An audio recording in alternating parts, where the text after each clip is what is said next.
lang ng kayaban. Pwede naman gabi-gabi kung kailangan, kaso ang gusto mo lang ay yung panandalian. I don't wanna play games, so baby tell me if you're down. Do you feel the same or am I just the only one? Pag may kailangan tumatawag, pag gusto ng katabi tsaka lang hinahanap. Kaya mo hinahanap, tsaka magaling, tsaka lang tumatawag, kasi kailangan mo ako. Kaya mo hinahanap. Yo, what's up? Welcome back to our podcast, Meet Your Locals, MYL for short. At maraming salamat sa lahat ng mga nag-follow, nag-like, nag-share, nakinig sa aming mga episodes.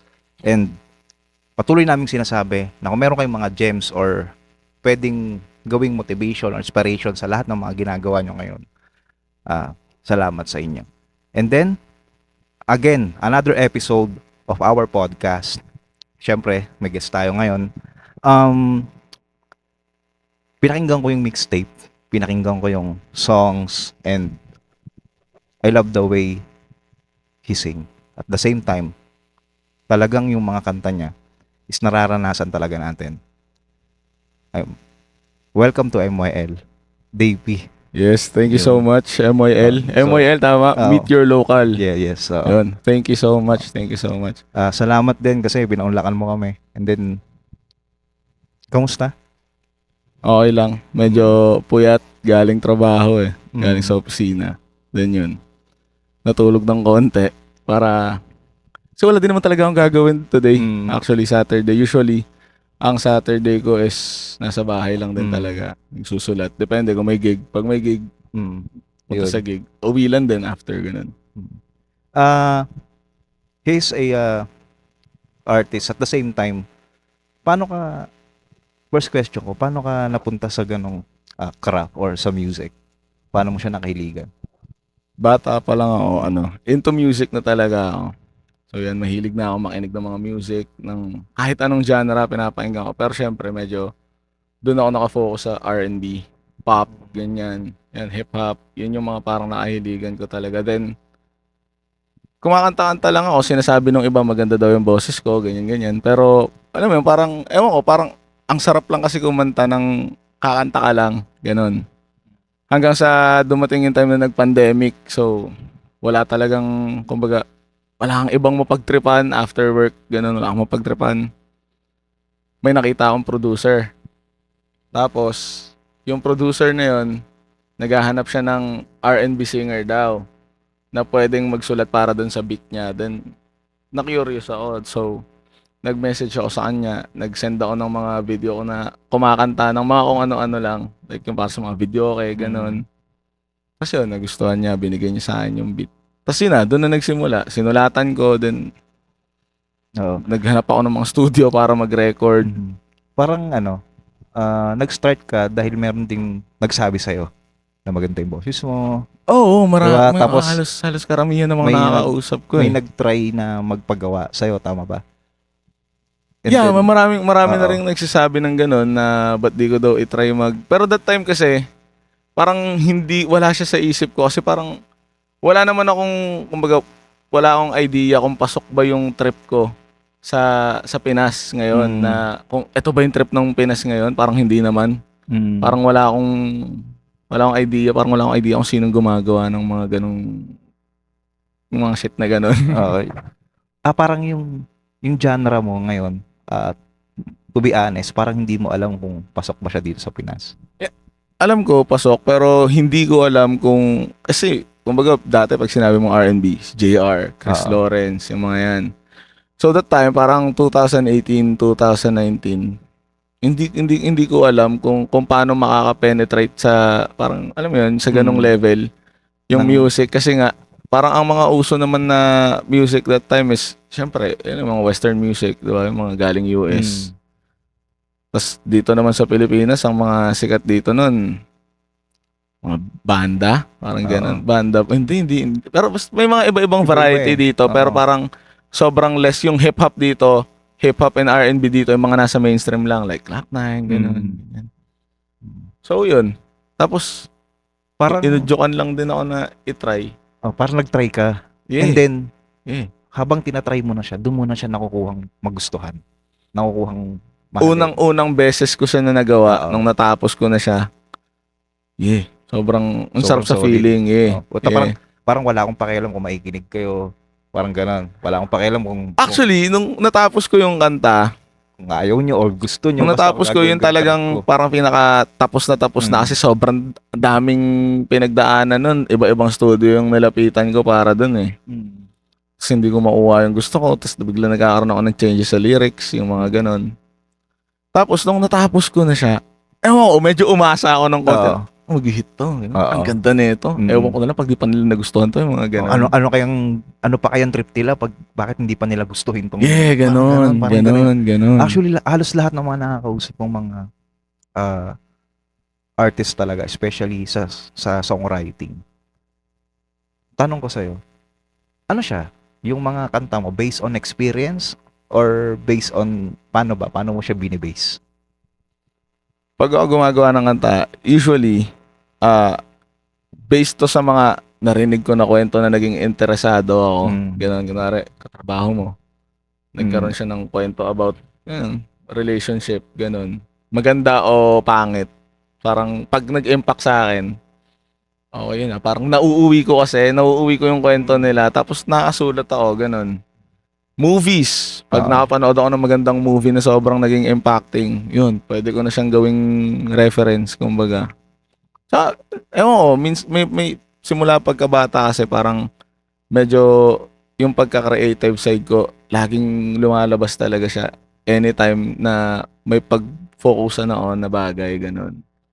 So, feeling ko nagagamit ko rin yun sa writing process ko, ganun. Experience ng ibang tao. Yeah. Movie. Kasi mostly ng pagkuhanan. Mostly ng mga kanta mo, pinakinggan ko talaga. More on, love songs eh. Yeah. More on pag-ibig side talaga yung, Yes. yung atake niya eh. Ang pwede kong masabi nasa sa dami ng mga artist na napakinggan ko or nasa mainstream or underground man, may uniqueness yun sa'yo eh. Yes, thank Especially you. Thank you. sa tawag dito, yung timbre ng boses, ganon. Hindi kasi actually sabihin ko talaga yun talagang ko doon. Ano naman yung mga possible na pag pinakinggan nila yung kanta mo, ano yung mga possible na pwedeng maramdaman din ng tao, parang ganyan? Ano yung binibigay mo sa tao? Why you're doing that? Bakit mo ginagawa yung mga kanta na yun? Ayun naman, depende naman yun sa kung ano yung pinaka-emotion ba talaga nung per song kasi. Iba-iba eh. Diba? May iba-ibang song. Meron akong ginawang song na ang title is Wag Na Lang. Wag Na Lang, yes. Ano siya, catchy yung beat. Pero pag pinakinggan mo, pang broken-hearted yung kanta, pero ang saya nung beat. Kung napakinggan mo siya, parang nakakalito din. Pero wala lang. Parang gusto ko lagi, number one doon, chill. Gusto ko, chill lang kayo. Diba? Siyempre, kung mga pang broken hearted yung kanta, syempre gusto ko naman kahit pa paano maramdaman, di ba? Masaktan din kayo ng konti habang nakikinig. Pagka mga pang in love naman, gusto ko sumaya kayo. Happy, in love, puminit ang katawan, yung mga ganon, di ba? Parang ko nga eh. Importante talaga din habang ikaw halimbawa listener, sa mga listeners natin, importante rin talaga na dapat yung lyrics inaalam mo rin. Syempre. Baka mamaya ang happy ng vibe mo, 'di ba? Parang ang happy ng vibe mo, pero yung pinaparating ng kanta sa iyo or ng lyrics sa iyo is pang broken hearted siya. Parang So sa mga listeners natin, sa sobrang gagaling talaga ng mga artistry ngayon, pwede nilang i-twist yun eh. Yeah. Hindi mo alam, kung sabihin na natin upbeat siya or fast beat siya, tapos babanatan pa ng mga tawag dito, mga speed rap, di ba? Yeah. Tapos sa pandinig mo, pang party siya. Pero yung song, yung mismong lyrics niya, pang basag pala. Tama. Ang ano ko naman doon, siguro responsible din dapat doon si artist. Yes, dapat responsible din siya na yes, upbeat nga yung kanta mo pero pang broken hearted yung alam mo yun, yung atake, pero upbeat yung tunog. Syempre, 'di ba?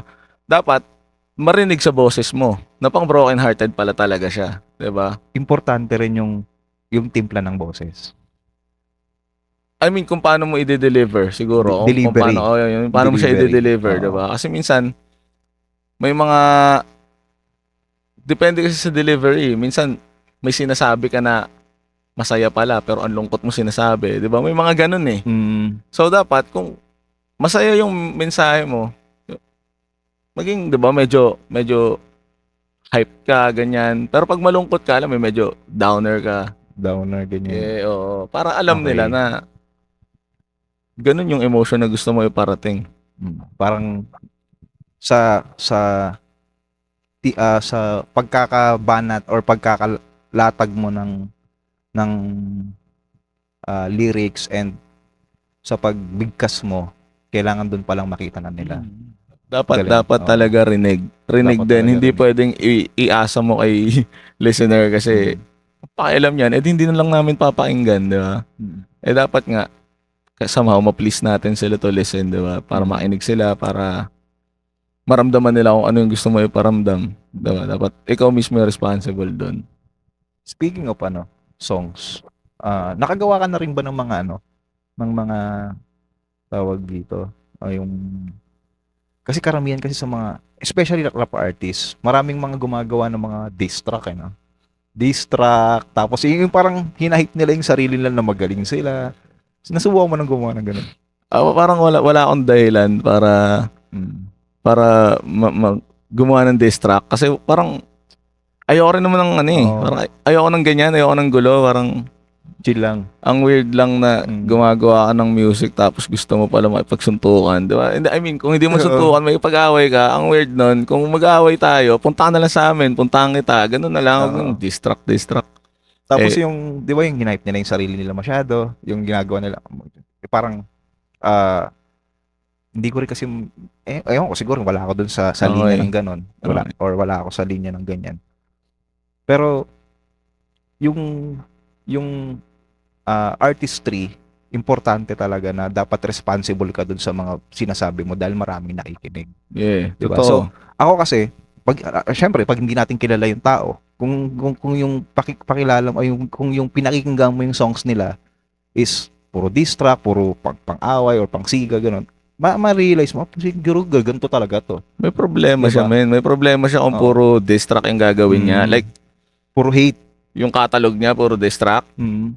May problema yan, men. May Yeah. problema sa pag-iisip yun, men. Mm. Parang, may nagmamahal ba sa'yo, di ba? Ang lungkot ng Puro childhood ka ganyan? mo. Oo, men. Kaya nagkaganyan. So, parang, Mm. ewan ko, so, pag ako, feeling ko, pagka may kagalit ako na artist, huwag na tayo magpansinan. Tsaka hindi rin ako para sa ganun. Ayoko rin na makilala ako na gumagawa ng mga hate songs. Yung mga Oo. ganun. Hindi para sa akin yan. Parang sa bagay, no? Parang mas payapa, mas cool, mas chill, mas goods, mas malawak yung mas masarap parang ganun. Iyabang mo na lang yung sarili mo sa kanta mo. Mas maganda pa, di ba? Yun, iano mo na lang. Iyabang mo na yung express sarili lang. mo. Huwag ka Kasi nang- kanta mo naman yan eh. Yeah. 'Di ba? Ngayon kung tinamaan sila, ibig sabihin naging effective ka.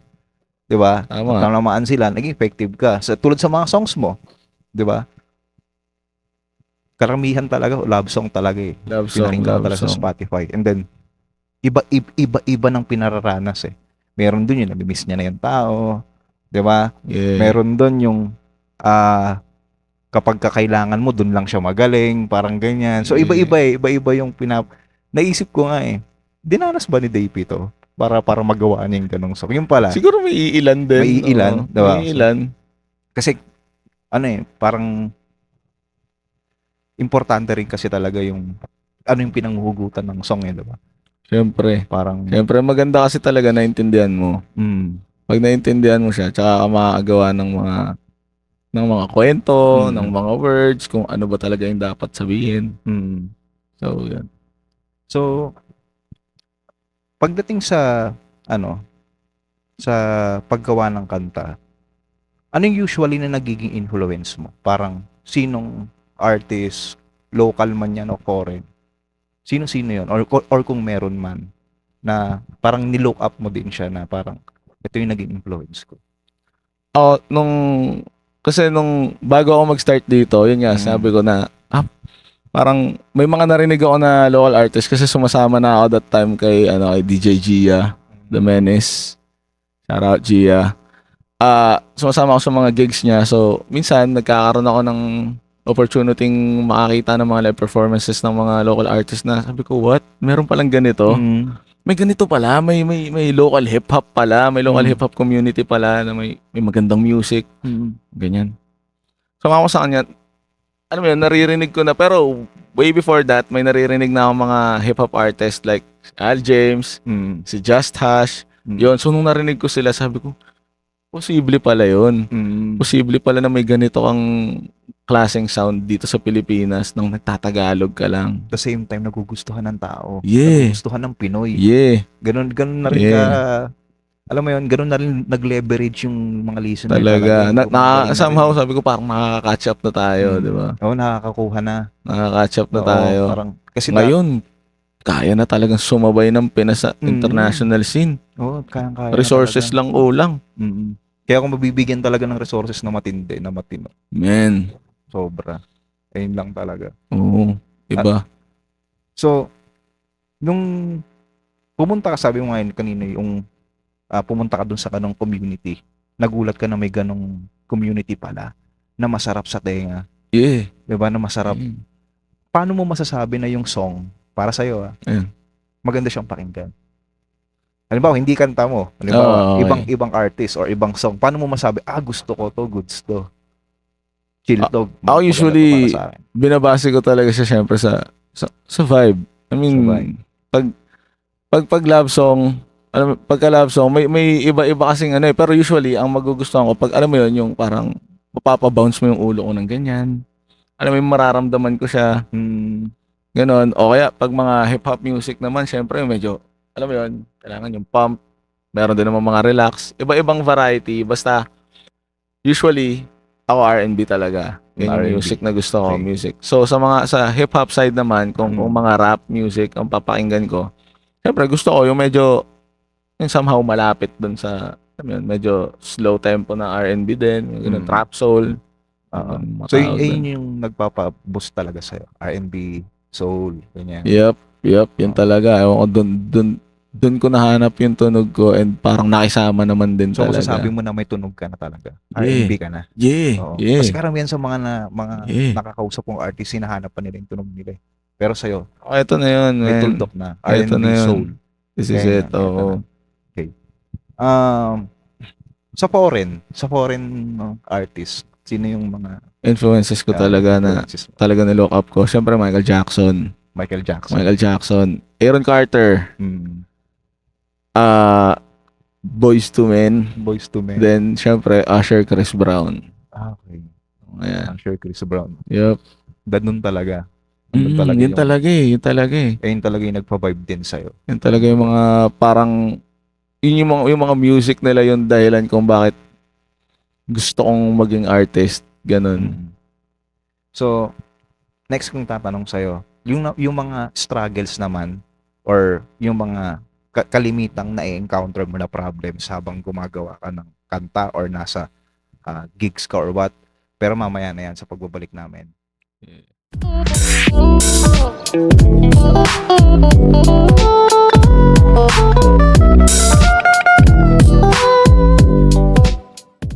Welcome back to our podcast, Meet Your Locals. And again, Dapey, sabi ko nga kanina, ano yung mga naging struggles or problems naman habang ginagawa mo yung mga craft mo? Usually, all resources talaga yung problema ko eh. Pagka hindi ko alam kung saan studio ako magre-record. I mean, kasi yung writing process, kaya mo gawin yun sa bahay, di ba? Anytime, anywhere. Oo. Ako, kagaya ko na, wala naman akong studio. Tapos parang hindi rin pwede sa place ko na may studio. Talagang, nung mga nagsisimula pa lang ako, nung wala pa akong kakilala masyado sa music, naghahanap ako sa Facebook. Sa Facebook lang naghahanap ng mga studio. So, parang, nag-iimus ako, pumunta ako ng Kawit. Kawit, nag-record ako doon. Talaga nagustuhan. Pangit. Hanap ulit ako ng ibang studio. Yun, umabot ako sa G-Code, kay G-Code. Punta ako sa Manila. Shoutout kay G-Code. Sobrang lupit niyan. Sobrang lupit niya ni G-Code.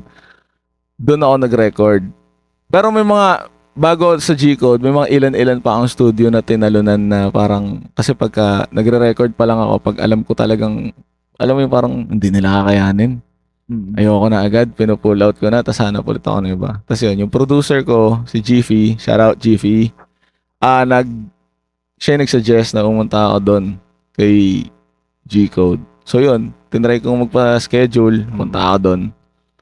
Tapos yun, tinapos namin ang hindi naman isang buong araw, pero isang araw lang natapos yung buong song kasi yung kakolab ko, si J. Reese, na nasa UAE, ata o Abu Dhabi, ko alam. Nag-send lang siya ng vocals kasi may studio siya doon. So yun, pagka-record, after 3 days, sinend sa akin, may mga konting changes. Tapos yun na yun, pagbalik ulit, okay na. Pero yun, resources, syempre pera, kung paano ka pupunta doon. Diba, yung pangbayad mo ng studio kasi medyo mabigat na talaga yung mga fee pag nasa studio. So yun, siguro para sa akin.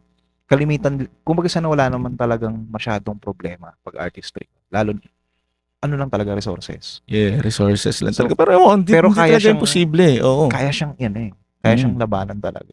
Lalo na kapag meron kang alam mo sa sarili mo na kaya mong pumalag, kaya mong bumanat. Oh, sugal-sugal lang din Balat talaga, ka, men. diba? Sugal-sugal lang din talaga. Ako, yung kumbaga yung sa akin kasi medyo challenge talaga sa akin yung money nung nagsisimula ako sa music kasi medyo magastos nga kasi syempre babayaran mo yung beat, 'di ba? Babayaran mo yung lyric video, ang dami mong babayaran. Oo.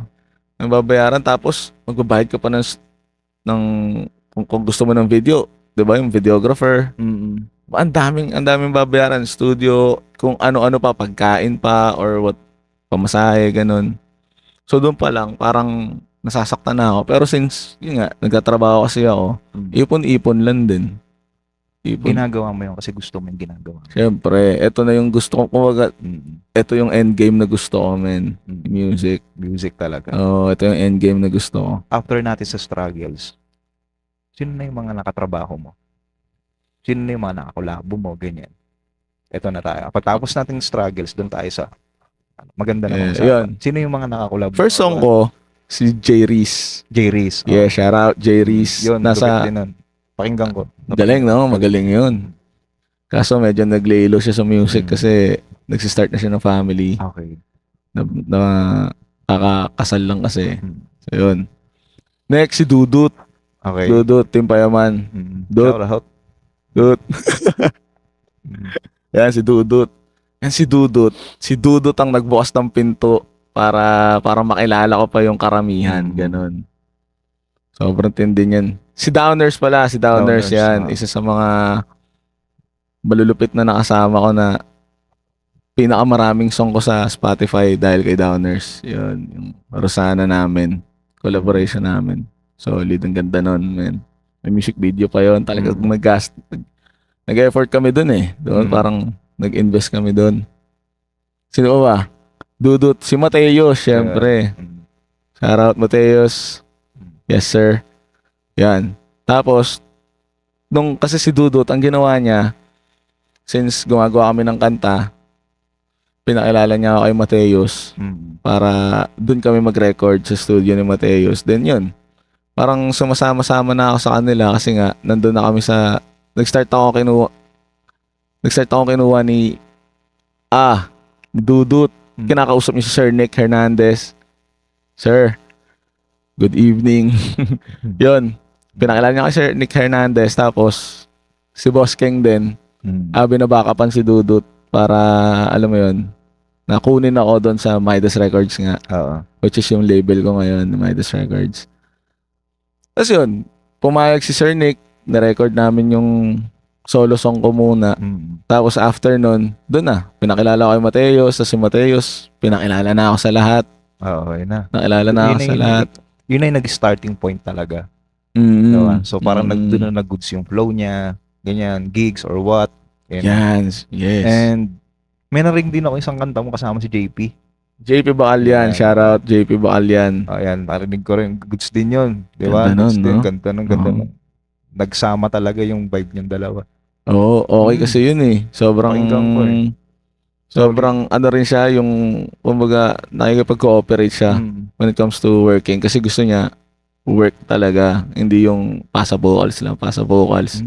Usap tayo, ganun. Oo. So, ang concept na ito, bro, okay na ba to? Mm. Ganyan.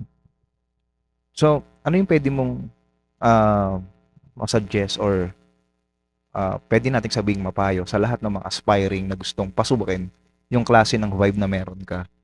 R&B, soul, or what? Yung ganyang type of music. Ano yung pwede mong masabi sa kanila na gems para sa kanila?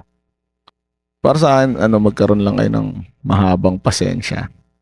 Patience. Oo, Ngayon ko sobrang lang narinig yan. mahabang Sa pasensya. 10 episode namin, patience kailangan. Pasensya talaga. Parang feeling ko kahit saan pasensya talaga eh. Diba kasi, isipin mo, may mga times na magre-release ka ng music na 100 views lang na isang buwan ka na sa YouTube. Diba? 100 views. Nakadismaya yon kasi alam mo namang maganda, tapos ginagaslight ka pa ng mga tropa mo na maganda daw. Tapos, hindi ka, wala, pasensya lang talaga. Ganun lang talaga eh. Diba? Isip Parang ko sa tingin mo, goods na to, bakit ganun lang yung views? Oo, wala. Pasensya. Ganun Oo, talaga. pasensya talaga. Ganun talaga. Hindi ka kilala eh. Diba? Pasensya. Yung para sa akin yun. Tsaka, ito napapansin ko sa lahat ng mga nakakilala din sa atin, especially, hindi sila ganun-ganun magbibigay sa'yo ng like, share, or comments, or views para sa'yo. Kailangan ipakita mo rin sa kanila na deserving yung Totoo.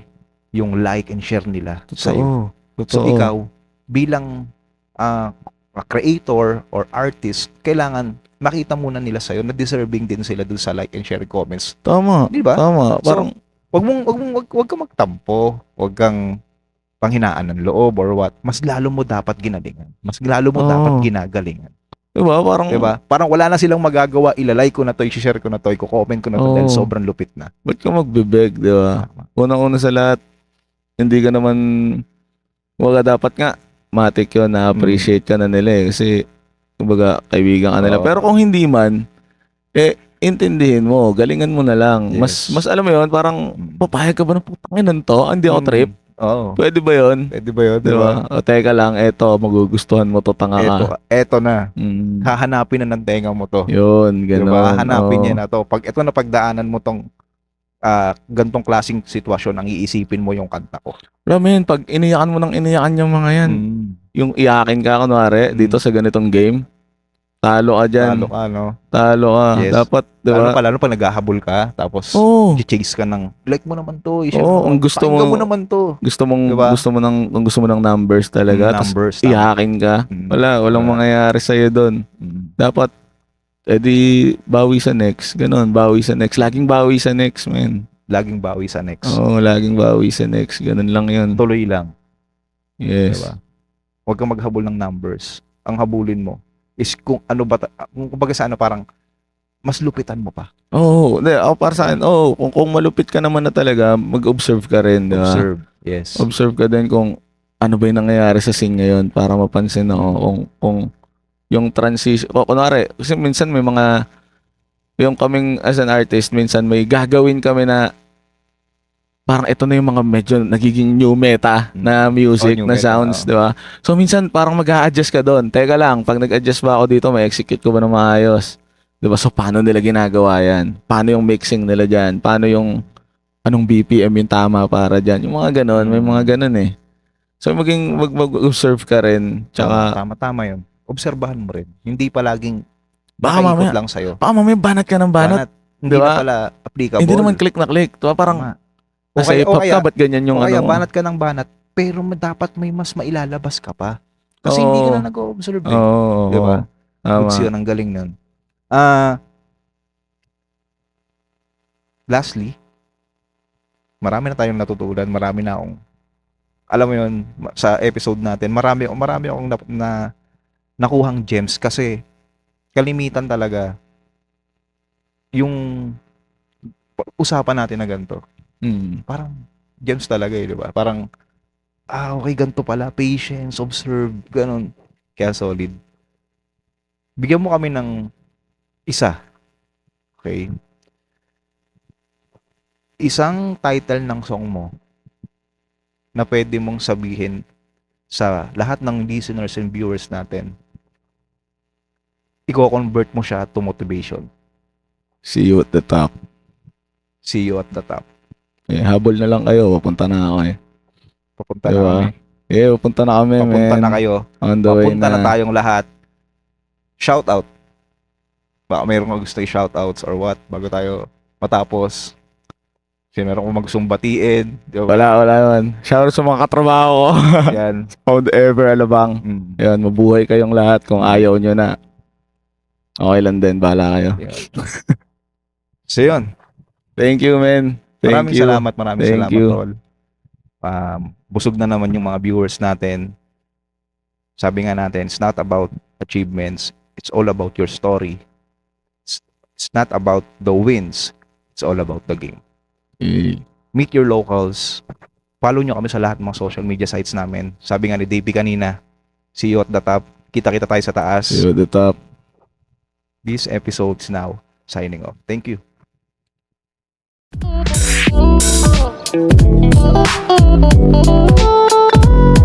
Oh,